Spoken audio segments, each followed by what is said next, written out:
అధ్యక్ష గౌరవ సభ్యులు 2019 నుంచి 24 వరకు చంద్రబాబు నాయుడు గారు పారిపోయారని మీరు అంటున్నారు అధ్యక్ష.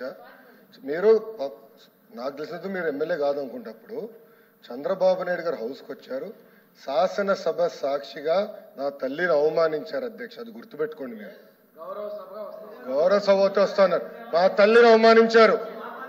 ఈ రోజు మీరు కావాలని పోస్టులు కూడా అక్కడ పెడుతున్నారు.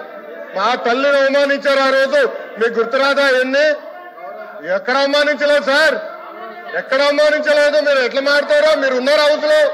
మీరు ఉన్నారా హౌస్ లో? మీరు ఉన్నారా హౌస్ లో? ఆ రోజు కూర్చోండి. మా తల్లిని అవమానించారు అక్కడ. మీరు ఉన్నారా హౌస్ లో?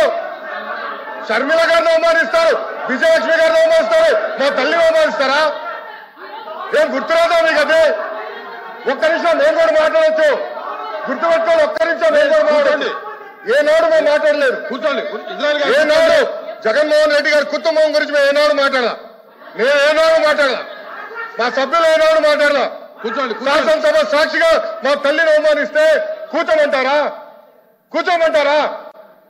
22 వరకు చంద్రబాబు నాయుడు గారు ప్రతిరోజు హౌస్కి వచ్చారు, ప్రతిరోజు హౌస్ నిలబడ్డాడు, సింగిల్ గా నిలబడ్డాడు. సింహంగా గుర్తుపెట్టు, సింగిల్ గా నిలబడ్డాడు, పోరాడాడు. ఆ రోజు మా తల్లి అవమానించారు కనుకనే బాధ తట్టుకోలేక సభ బైకాట్ చేసి బయటికి వెళ్ళారు. కానీ ఎమ్మెల్యేలు ఉన్నారు ఇక్కడ. నిమ్మల రామారెడ్డి గారు వెళ్ళారు, స్వామి గారు ఉన్నారు, ఇతర గొట్టపాటి రవి గారు వెళ్ళారు. అది మాకున్న చిత్తశుద్ధి అండి. ఈ రోజు మీ ఎమ్మెల్యేలు ఎందుకు రావట్లేదు అని అడుగుతున్నా. 10 మంది జగన్మోహన్ రెడ్డి గారు కాకుండా 10 మంది ఉన్నారు, రాలేదు. మా తల్లిని అవమానిస్తే ఏంటి కూర్చోమంటారు? ఇంకా మాట్లాడతాం. మేము మనుషులు కాదా? సొంత తల్లి అవమానించారు సార్ ఆ రోజు. మాడుకున్నా కూర్చోమంటారు? అయితే తెలియకుండా ఏదంటే అది మాడితే ఎట్లా అధ్యక్ష? ఎందుకు ఆ రోజు బైకాట్ చేస్తారో మాకు తెలుసు. నేను అక్కడే కూర్చోండి. కూర్చోండి ప్లీజ్ ప్లీజ్ ప్లీజ్. ఎల్ఓపి గారు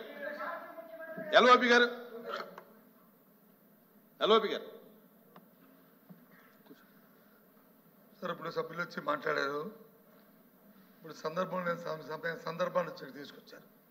ఎవరు తల్లిని, ఎవరు చెల్లిని, ఎవరు కుటుంబ సభ్యుల్ని ఎవరు అవమానించినా సరే ఎవరు కూడా ఉపేక్షించేది లేదు, సహించేది లేదు. దాన్ని ఎవరు సమర్థించేది కూడా లేదు. దాన్ని ఎప్పుడు కూడా సమర్థించాం దాన్ని. అది అలాంటి సందర్భాలు వచ్చి మళ్ళీ మనం లేని సందర్భాలను ఇక్కడ తీసుకొచ్చి సభల్లో ఉండి ఏ సందర్భం మాట్లాడుకుని ఏం చేసిన రికార్డులో ఉండదు అధ్యక్ష. రికార్డులో లేని విషయాల్ని, అవసరం లేని విషయాల్ని ఇక్కడ తీసుకొచ్చి అనవసరంగా హోందాగా మనం ప్రవర్తించాలి అధ్యక్ష. ఒక తప్పు కానీ దాన్ని మేము సమర్థించట్లేదు, ఎట్టి పరిస్థితుల్లో సమర్థించట్లేదు, ఎట్టి పరిస్థితుల్లో సమర్థించట్లేదు అన్నారు, ఎట్టి పరిస్థితుల్లో సమర్థించట్లేదు, సమర్థించట్లేదు అంటారు సార్. అధ్యక్ష సమర్థించట్లేదు అంటారు. ఒక్క నిమిషం. ఇప్పుడు సమర్థించట్లేదు అంటారు. ఎవరైతే ఆ రోజు అవమానించారో టికెట్ ఇచ్చారు కదా అధ్యక్ష. మళ్ళీ సమర్థిస్తాం కాదా అది? ఎవరైతే మా తల్లిని అవమానించారో వాళ్ళకి మళ్ళీ టికెట్ ఇచ్చారు, వాళ్ళు ఓడిపోయారు, అది డిఫరెంట్ స్టోరీ. బట్ టికెట్ ఇచ్చినప్పుడు సమర్థిస్తాం కాదా అధ్యక్ష? అది ఎట్లా మారుతారు అధ్యక్ష?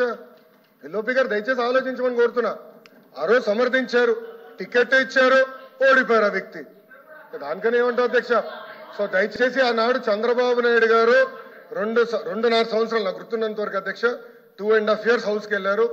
దాని తర్వాత ఎప్పుడైతే మా తల్లిని అవమానించారో అప్పుడే బయటకు వచ్చి వీడియోలు ఉన్నాయి, ఎవరేం చేస్తారో తెలుసు, రాష్ట్ర ప్రజలు ఆనాడు చూశారు, అన్ని బయట ఉన్నాయి అధ్యక్ష. మళ్ళీ ఎందుకు సమర్థిస్తారో రాకపోతే అర్థం అవట్లేదు.